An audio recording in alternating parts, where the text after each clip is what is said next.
आपका जो ये अनाज है जो आप खाते हैं, अगर इसी को ठीक से आप ग्रहण करने लग जाएं तो इससे बढ़िया पौष्टिक चीज कुछ भी नहीं। दुनिया भर की सारी पावर को नापने के लिए, यहां तक कि इंजन की पावर को भी नापने के लिए हॉर्स पावर बोला जाता है। कितनी एचपी का इंजन है, कितने हॉर्स पावर है, तो मतलब सारी पावर को नापने के लिए घोड़े का उदाहरण दिया जाता है। अश्व शक्ति, घोड़े की ताकत को ताकत माना जाता है। तो घोड़ा क्या खाता है? काजू बादाम पिस्ता। घोड़ा घास खाएगा और चने वगैरह उसे खिलाए जाते हैं। तो आपको जो ये सब्जियां खाते हैं और ये जो अनाज खाते हैं, इसी में पावर है,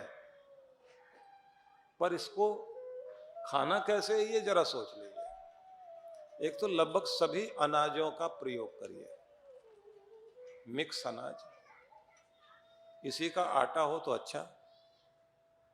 दूसरी बात यह है कि अपने दालों को, जिनमें प्रोटीन्स वगैरह बहुत होती हैं, चना हो गया, दालें हो गई, इनको अंकुरित कर लीजिए। अंकुर निकल आए तो उसके बाद एक बार स्टीम देकर, हल्की सी स्टीम देके, उसके बाद आप इसमें कुछ अपने हिसाब का मसाला वगैरह डाल लें और फिर इसे चबा के खाएं। हो सकता है आपको उतना स्वाद ना लगे जैसे आपको पुचके अच्छे लगते हैं, यहाँ पुचके बोलते हैं ना गोलगप्पे को, तो जैसे वो अच्छे लगते हैं चना उबला हुआ या अंकुरित अनाज, वो तो इतना स्वाद नहीं लगेगा। लेकिन स्वाद में सेहत नहीं होती है, ध्यान रख लेना।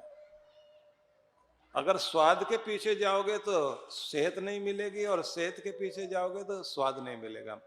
अगर सेहत का स्वाद लेना है तो जीभ के स्वाद को छोड़ना सीख जाइए, आपको सेहत का स्वाद मिलेगा। ठीक है, याद रख लेना। तो आपको क्या करना है कि आधा कटोरी अंकुरित चीजें चबा चबा करके, जो स्टीम दी गई है, थोड़ा सा बॉयल कर लिया गया, उसे आप लीजिए सुबह नाश्ते में। दलिया ले सकते हैं, दलिया का प्रयोग करें। दलिया मीठा भी ले सकते हैं, नमकीन दलिया भी ले सकते हैं, जिसमें मिक्स वेजिटेबल वगैरह डाल लें। थोड़ा सा भी कुछ, अगर मैं एक एक चीज के बारे में नहीं बताऊंगा, मोटे तौर पे ये बता रहा हूं कि आप जो कुछ खाते हैं अगर उसी को ठीक से खाने लग जाएं तो वही आपको ताकत देगा। अगली बात यह है कि कुछ चीजें ऐसी होती हैं जिसको आपको चाहिए शरीर के लिए, क्योंकि भोजन से सारी चीजें मिल नहीं पाती, तो आपको कुछ सप्लीमेंट्स वगैरह की जरूरत पड़ती है। तो उसको आप अगर लेना चाहें तो ये जो आयुर्वेदिक सप्लीमेंट्स हैं उन्हें लें। अब आयुर्वेदिक सप्लीमेंट्स कौन से हैं? एक तो जो आप चटनी वगैरह लेते हैं, चटनी में पुदीना, धनिया, टमाटर, अनारदाना भी डाल लेते हैं लोग, कुछ उसमें प्याज या लहसुन डाल लेते हैं। ये जो आपकी चटनी है ये भी कोई छोटी मोटी चीज नहीं, ये भी सप्लीमेंट का काम करती है। रोटी के साथ लगा के जब आप इसको खाते हैं, ये जो बनी बनाई सॉस वगैरह आती है ना, उससे बचिए। आपका जो सिलबट्टे पे आप तैयार करते थे ना, वो ज्यादा अच्छा, थोड़े से मॉड होते हैं तो आप मिक्सी में बना लीजिए। अच्छा तो वही है वो जो सिलबट्टे वाला था ना। अभी तो मैं कल ही एक रिपोर्ट पढ़ रहा था जिसमें लिखा था कि ये जो मिनरल वाटर कहलाता है, इसमें मिनरल्स होते ही नहीं है। ये जो आपके यहाँ मशीनें लगी हुई हैं जिससे पानी छाना जाता है, उसमें से सारे मिनरल्स को वो छान के बाहर निकाल देता है। उनका कहना है कि खुली जगह में आपका रखा हुआ पानी, घड़े में जहाँ हवा भी लगे धूप भी लगे, वो जो पानी है उसमें मिनरल्स बनेंगे, वो आपके लिए ज्यादा अच्छा है। लेकिन हम लोग फ्रिज से शुरू हुए और ये घर घर में मशीनें लगा लगा के अच्छा पानी मिल जाए हम लोगों को, न जाने क्या क्या प्रॉब्लम खड़ी कर ली। इस सबसे बढ़िया एक तरीका है जो आपको ध्यान रखना चाहिए, ये जो आंवला और एलोवेरा है, ये बहुत जबरदस्त चीज है। जितने भी आपकी सब्जियों में कीटनाशक छिड़के जाते हैं, ये जो आपके फल फ्रूट वगैरह को कीड़ों से बचाने के लिए किसान लोग जो है कीटनाशक छिड़कते हैं, उससे इतनी लेयर उसके अंदर जम जाती है कि एक आदमी पूरे साल में 650 ग्राम तक कीटनाशक जैसी चीजों को शरीर में पहुंचा चुका होता है, जिसके कारण एलर्जी से लेकर के आपकी स्किन प्रॉब्लम और खांसी जुकाम ब्लड प्रेशर, आपकी किडनी पर गलत असर, लीवर इफेक्टेड हो जाए, ऐसी सारी चीजें शरीर में जमा हो जाती हैं। इसको निकालने के लिए सबसे बड़ा काम आपका एलोवेरा करता है, और फिर से नई ताकत देने का काम आंवला करता है।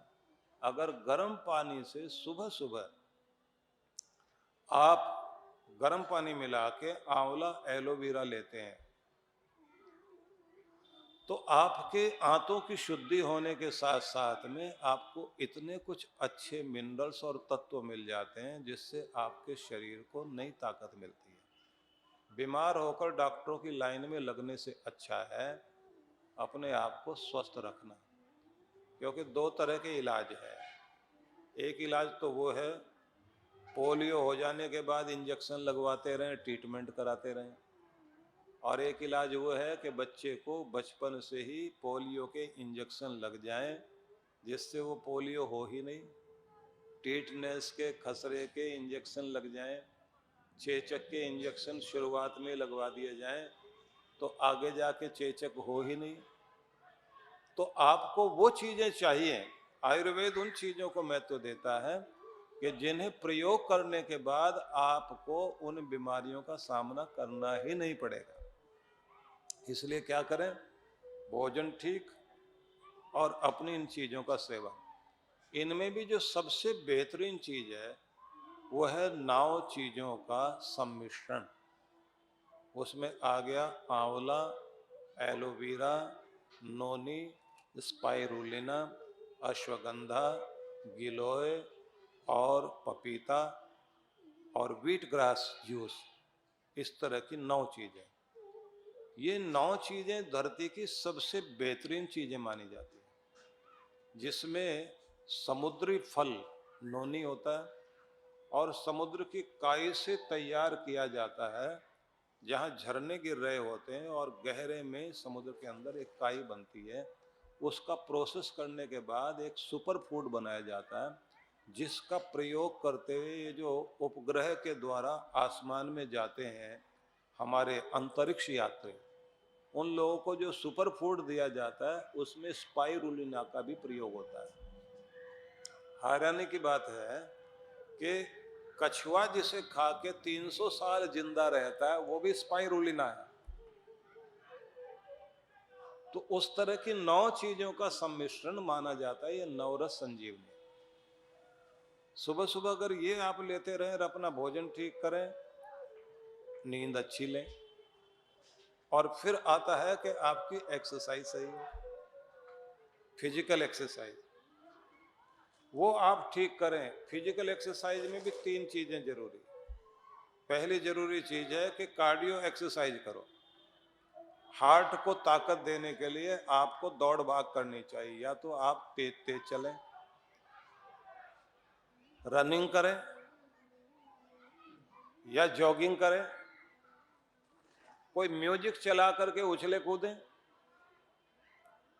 हार्ट को आपको शक्ति देने के लिए कुछ भी ऐसी कार्डियो एक्सरसाइज करनी चाहिए, ये पहली एक्सरसाइज है। इसके बाद अगली एक्सरसाइज जरूरी होती है स्ट्रेचिंग, जिससे आपके जितने भी मसल्स हैं उनके अंदर लचीलापन और उन्हें सशक्त बनाना है, क्योंकि वेट उठाने के लिए आपके मसल ही काम करते हैं।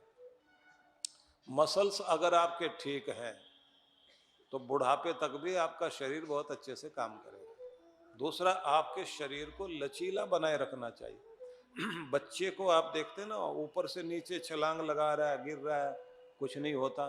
बूढ़ा आदमी एक बार गिर जाए तो फिर हड्डी टूट जाती है। एक तो हड्डी का खोखलापन, एक उसके अंदर लचीलापन खत्म हो जाता है।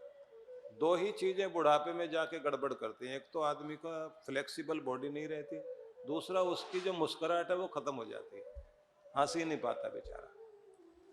बूढ़े आदमी को आप हंसा पाओ बड़ा मुश्किल काम है। हंसने की बात सुनने के बाद भी वो ये कहता है ये कोई हंसने की बात है, तो फिर क्या माथा पीटने की बात है?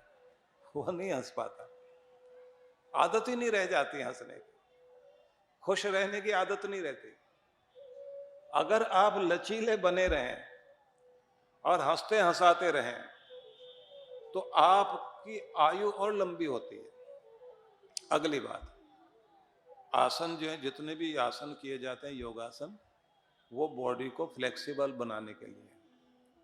अब तीसरी चीज है जो आपके शरीर को और ज्यादा ताकत देती है और आपके हार्मोन्स को भी ठीक रखती है, आपकी प्राण शक्ति को, आयुष्य को बढ़ाती है, वो है आपके प्राणायाम। सारी बीमारियों से लड़ने के लिए आपको एक ही चीज सीखनी चाहिए, आपको प्राणायाम जरूर करने चाहिए। और प्राणायाम जो है 20 मिनट के योगासन, 20 मिनट का प्राणायाम और 40 मिनट या आधा घंटा आपकी कार्डियो एक्सरसाइज। नहीं तो 20-20 मिनट तीनों को रख लीजिए। अगर 1 घंटा ही करना है तो 1 घंटा ही अपने लिए देना है तो 20 मिनट की जो है कार्डियो एक्सरसाइज, 20 मिनट की जो है स्ट्रेचिंग योगासन और 20 मिनट का प्राणायाम, ऐसा नियम बना लो।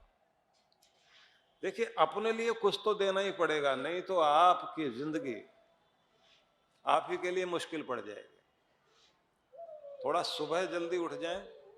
कुछ लोग जिनको कहते हैं ना थोड़ा जल्दी उठा करो, बोले जल्दी उठ भी गए तो करेंगे क्या? सवेरे उठ के करें क्या? और अगर आपको ठीक से अपने ऊपर समय देना आ गया तो आप ये कहोगे कि और जल्दी उठना चाहिए। और दुनिया के जितने भी कीमती और सफल लोग हैं उनकी सबसे बड़ी खासियत यही है, वो बहुत जल्दी उठते हैं और अपने एक एक मिनट का सही उपयोग करते हैं। और ज्यादातर लोगों की, सफल लोगों की बात मैंने देखी, बड़े से बड़े अमीर लोगों के पास भी बुक्स का ढेर होता है, अच्छी किताबें पढ़ते हैं, दुनिया भर की अच्छी किताबें। अच्छी किताबों का मतलब ये नहीं फिल्म मैगजीन पढ़ने बैठ गए या नॉवेल पढ़ने बैठ गए, उससे कुछ नहीं मिलने वाला, वो तो बुद्धू बनाने का तरीका है। अच्छी पुस्तकें वो हैं कि जो आपके अंदर प्रेरणा देती हैं, जिससे मोटिवेशन मिलता है, जिससे कुछ नया सीखने का मौका मिलता है, जिससे आपका दिमाग नया होता है, जिससे आप अपने जीवन की तरक्की करते हैं। आपको कमाना आता है, आपको स्वस्थ रहना आता है, आपको आनंदित होना आता है, आपको अपने घर को और प्रेम पूर्ण करना आता है और दुनिया में आप और आगे से आगे तरक्की कर सके, उस सब के लिए जहाँ से नॉलेज मिलती है, जिससे आपका मस्तिष्क और नया हो सके,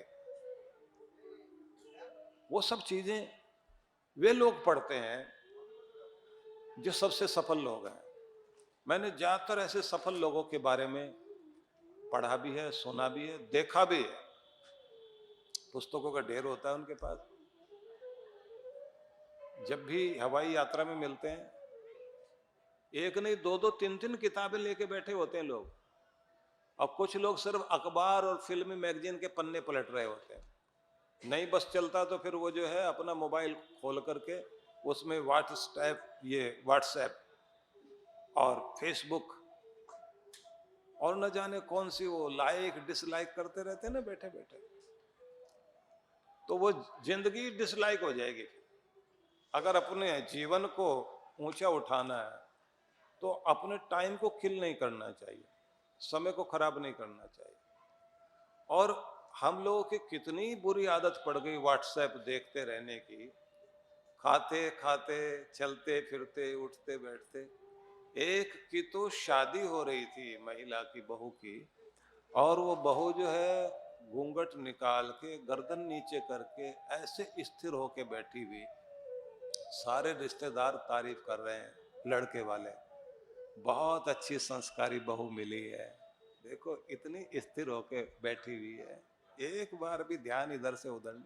बाद में देखा वो तो व्हाट्सएप देख रही है बैठी। शादी के टाइम में वो कर रहे होंगे पंडित जी, अपना मंत्र पाठ करते रहे, अपना तो व्हाट्सएप चल रहा है। व्हाट्सएप की इतनी ज्यादा हमको आदत पड़ गई है, जहां कहीं बैठे हैं वहीं उसको देख रहे हैं। मतलब ये कि हम अपने जीवन को कीमती बनाने को तैयार नहीं है, फेस टू फेस बात करने को तैयार नहीं है, लेकिन फेसबुक फ्रेंड बनाने का तैयार है। और फेसबुक फ्रेंड कौन, पता भी नहीं किससे मिल रहे हैं, कौन है। कार रुकी रेड लाइट पर, उसमें बैठी हुई महिला बेचैन हो रही है, कब चलेगी कब चलेगी, कब ये ग्रीन लाइट होगी। इतनी देर में बराबर में एक भीख मांगता हुआ आया और उसने कहा, मैडम कुछ पैसे दो, कुछ पैसे दो।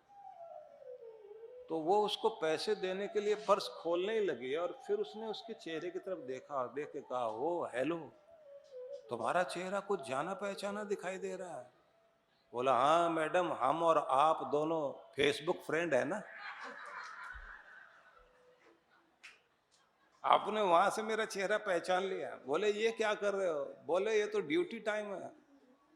भाई यस, कैसा चेहरा बना रखा? बोले, इस समय मेकअप भी कर रखा है ना, क्योंकि पैसे मांगने हैं। तब उसने माथा पीटा, मैं किसको फेसबुक फ्रेंड बना के रोज चैटिंग करती हूँ। कोई पता नहीं है फेसबुक पर कौन बैठा हुआ, हमारा टाइम कौन ले रहा है। आपकी जिंदगी बहुत कीमती है, अगर उसको आप बेकार की चीजों में गंवा देंगे, समय बीतने के बाद में फिर रोना पड़ता है कि हम इतना कीमती समय लेकर, गोल्डन पीरियड था हमारी लाइफ का, उसको हम कैसे गंवा बैठे। इसलिए गुरु के शरण में जब आप जाते हैं, वो सबसे पहले आपके जीवन में डिसिप्लिन लाता है, अनुशासन देता है। सबसे पहले वो आपको ये सिखाता है कि किस तरह से आप डिसिप्लिन में अपनी सेहत को ठीक करेंगे, अपनी प्राण शक्ति को ठीक करेंगे, अपनी मन की शक्ति को ठीक करेंगे, और कैसे इस विश्व शक्ति से अपना संबंध जोड़कर अपने आप को पावरफुल बनाएंगे। क्योंकि आप साधारण इंसान नहीं हैं।